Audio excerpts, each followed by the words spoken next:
First ST চাহ জনগোষ্ঠী আদিবাসীকে দিতে লাগে। এটা সরকারকে আমাদের ডিমান্ড লাগে। তিনসুকিয়াকের আন্দোলন, তার পিছে ডিব্রুগড়, তার পিছে সারা আসামে আন্দোলন হয়। আজি কোনোবাই কৈ আছে আমি এডভান্স ক্লাছক বোলে এসটি দিব নালাগে। 250 টকা মজুৰি পোৱা জাতিটো এডভান্স ক্লাছ আৰু IAS ACS ভৰ্তি থকা জাতিটো বেকৱাৰ্ড ক্লাছ। এইটো কোনটো মিডিয়া, কোনটো সেন্সাস ৰিপোৰ্ট আৰ কোনটো ইকোনমিক সেন্সাসৰ ৰিপোৰ্টত আছে? মই আদিত্য খাকলাৰীক আজি ডাইৰেক্ট সুধিছো যে আমি যদি এডভান্স ক্লাছ, আপোনালোক কেনেকে বেকৱাৰ্ড ক্লাছ হল? ফাৰ্স্ট প্ৰায়োৰিটি চাহ জনগোষ্ঠী আদিবাসীয়ে পাব লাগিব। ফাৰ্স্ট প্ৰায়োৰিটি চাহ জনগোষ্ঠী আদিবাসীয়ে পাব লাগিব। কোনোবা আদিত্য খাকলাৰীয়ে কলে বুলি জনসংখ্যা কম থকা জনগোষ্ঠীক জনজাতিকৰণ কৰিব নোৱাৰিব।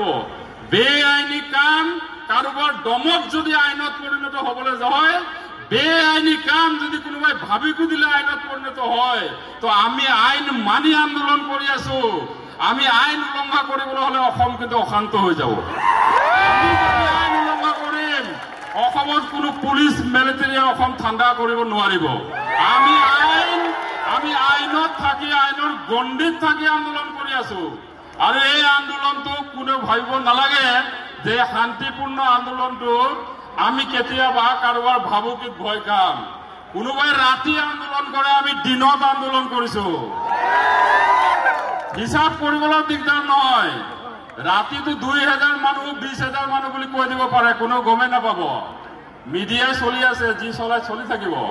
কিন্তু ইয়াত মিডিয়ায়ো মিছা কথা ক'ব নোৱাৰে। ইয়াত যিয়ে মিডিয়া হওক, ইয়াত কোনো মিডিয়াই ক'ব নোৱাৰে যে বোলে ইয়াত 5000 মানুহ হৈছে।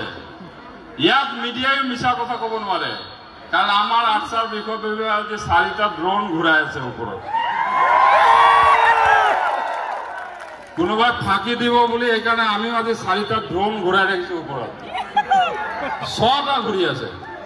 তো এইটো 20,000 মানুহৰ আন্দোলন। हाय गाइस, हमें डिब्रूगढ़ आए हैं प्रतिवाद करके लाए। गाइस देख लो, ये संपूर्ण पेशेंट के हैं, संपूर्ण लाइन में लागल हैं। गाइस देख लो, यहाँ से हमने डिब्रूगढ़ चले जाबे, चले जाबे गाइस देख लो।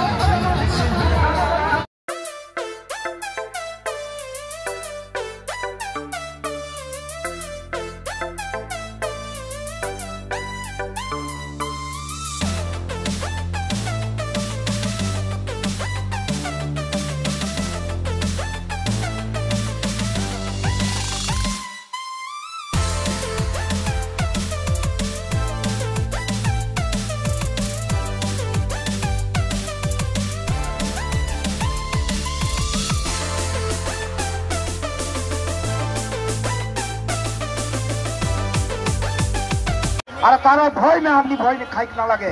কেউ আপনিকে আঙুলি দেখায়, আপনি তাকে ভয় খাইক না লাগে। আপনিকার চাহ জনগোষ্ঠী একতা হইকে রহলে আপনিকার মান পুরা হই, আর আপনিকার ভবিষ্যৎটা উজ্জ্বল হই। এই কারণে আজি এই যাত্রা আছে। আপনি গোটেইকে বার্তা দেখ খুঁজি যে চাহ জনগোষ্ঠী আদিবাসী আপনি এক হইকে আহি, এক হইকে থাকেক লাগি, আর আপনিকার এই আন্দোলন অব্যাহত রাখি। গতিকে পুনः আজি অংশগ্রহণ করে আপনিকার ডিব্রুগড় जिला বাহিরেও আপনিকার চরাইদেউ जिला से बहुत का आई है, তিনসুকিয়া দিকে আরো হি আই है। সব তাকে আপনি এই উদ্যোক্তা কমিটিকে দিকে বহুত বহুত ধন্যবাদ জানাইকে এই যাত্রা যাতে আপনিকার সফল হয় তার কারণে তো আপনিকার সহযোগ কামনা করি। একই কলি দুটি পাঁচ, একই কলি দুটি পাঁচ, চার জাগি যা জাগি যা, চার জাগি যা জাগি যা, চার শ্রমিক জাগি যা, এই জুলুম নমাই, জনজাতিকরণের মর্যাদা প্রদান করো, ভূমি পট্টা প্রদান করো, 5 টাকা মজুরি বৃদ্ধি করো, justice, no mercy, no rest, no mercy, no rest, no mercy, no rest, no mercy, no rest. আমি আজকে লেকে যাব।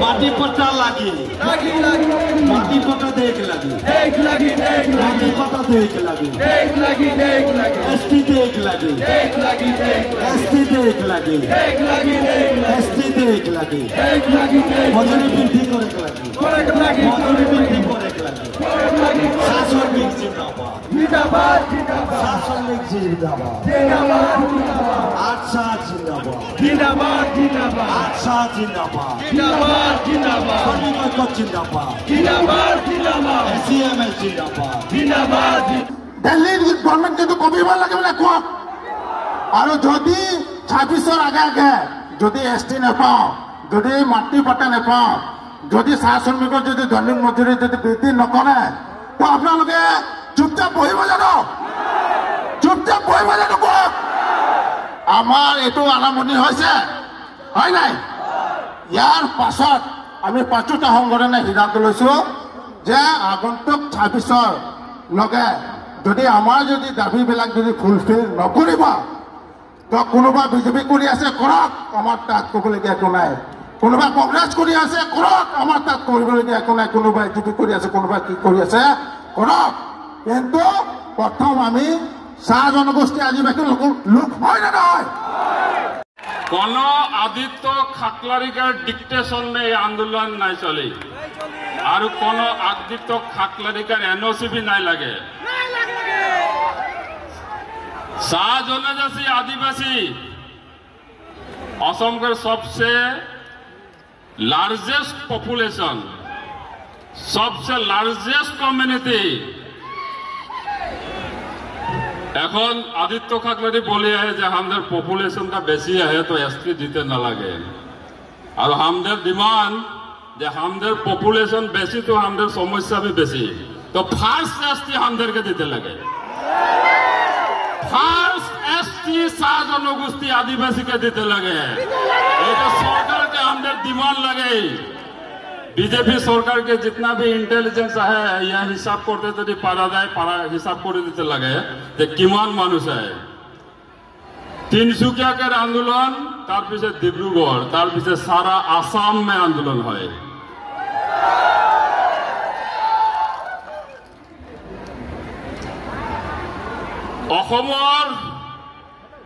आमार जितु इतिहास एदु सकलोए जाने আজি কোনোবাই কৈ আছে আমি এডভান্স ক্লাছক বোলে এসটি দিব নালাগে 250 টকা মজুৰি পোৱা জাতিটো এডভান্স ক্লাছ আৰু আইএএস এসিএস ভৰ্তি থকা জাতিটো বেকওয়াৰ্ড ক্লাছ এটো কোনটো মিডিয়া কোনটো সেন্সাস ৰিপৰ্ট আৰু কোনটো ইকোনমিক সেন্সাসৰ ৰিপৰ্টত আছে মই আদিত্য খাকলারিক আজি ডাইরেক্ট সুধিছো যে আমি যদি এডভান্স ক্লাস আপোনালোক কেনেকে বেকওয়ার্ড ক্লাস হল ভারতীয় সংবিধানৰ 342 ইন্ডিয়ান কনস্টিটিউশনত ক্লিয়াৰলি উল্লেখ আছে জনজাতিকৰণৰ কথা ভাৰতীয় সংবিধানত প্ৰাৱধান আছে জনজাতিকৰণৰ অসমৰ 6টা জনগোষ্ঠী এই 6টা জনগোষ্ঠীক আসাম এসেম্বলি রিজলিউশন হয়েছে যে জনজাতিকরণের মর্যাদা দিব লাগে এই 6টা জনগোষ্ঠীক রেজিস্টার জেনারেল অফ ইন্ডিয়ায় এপ্রুভেল দিছে যে জনজাতিকরণ করিব লাগে আজি বিজেপি সরকারে কয় যে বলে 2টা জনজাতি আগবাড়ি আছে বাকি 4টা পিছ পড়ি আছে তো রাজ্য সভা 2019 কি কারণে 6টা জনগোষ্ঠীর জনজাতিকরণের বিল ইন্ট্রোডিউস হয়েছিল কি পলিটিক্সর কারণে 6টা জনগোষ্ঠীর বিল ইন্ট্রোডিউস হয়েছিল আজি কোনোবাই ধমকি দিলে আপোনালোকে 2টা জনগোষ্ঠী আগবাড়ি আছে বুলি কব কোনোবাই ধমকি দিলে আপোনালোকে 3টা জনগোষ্ঠী আগবাড়ি আছে বুলি কব তো এই যেটো আপোনালোকৰ কথা তাৰ কাৰণে সাহস পাইছে কোনোবা আদিত্য খাকলাৰিয়ে যে প্ৰেস মিট কৰি কয় যে 6টা জনগোষ্ঠীক জনজাতিকৰণ কৰিব নালাগে তো এই ধরনের বক্তব্য দিয়া ব্যক্তিক সরকারে শীঘ্রে আইনী ব্যবস্থা গ্রহণ করক এই যেটো আন্দোলন এই যেটো রাইজর যেটো আজি খুব এই কারণে যে এটা জনগোষ্ঠীৰ জনসংখ্যা বেছি হলে এইটো জনগোষ্ঠীৰ জনজাতিকৰণ হ'ব নোৱাৰিব আৰু কাৰোবাৰ জনসংখ্যা কম হলে জনজাতিকৰণ হ'ব এইটো কেনেকুৱা জাষ্টিস হয় যাৰ জনসংখ্যা বেছি তাৰ বেছি সমস্যা থাকিব তো বেছি সমস্যা থকা জাতিটোক প্ৰথম জনজাতিকৰণ কৰিব লাগিব যাৰ জনসংখ্যা কম তেওঁলোকৰ সমস্যাও কম তেওঁলোকক লাহে লাহে জনজাতিকৰণ কৰি থাকিব তো আমাৰ স্পষ্ট কথা যে প্ৰথম জনজাতিকৰণৰ ক্ষেত্ৰত ফাৰ্ষ্ট প্ৰায়োৰিটি চাহ জনগোষ্ঠী আদিবাসীয়ে পাব লাগিব ফাৰ্ষ্ট প্ৰায়োৰিটি চাহ জনগোষ্ঠী আদিবাসীয়ে পাব লাগিব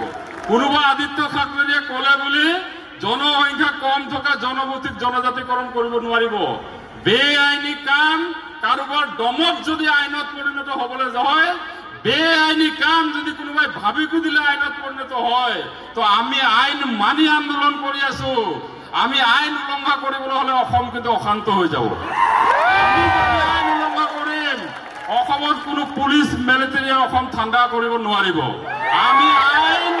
আমি আইনত থাকি আইনৰ গণ্ডিত থাকি আন্দোলন কৰি আছো আৰু এই আন্দোলনটো কোনো ভাবিব নালাগে যে শান্তিপূৰ্ণ আন্দোলনটো আমি কেতিয়াবা কাৰোবাৰ ভাবুকিত ভয় খাম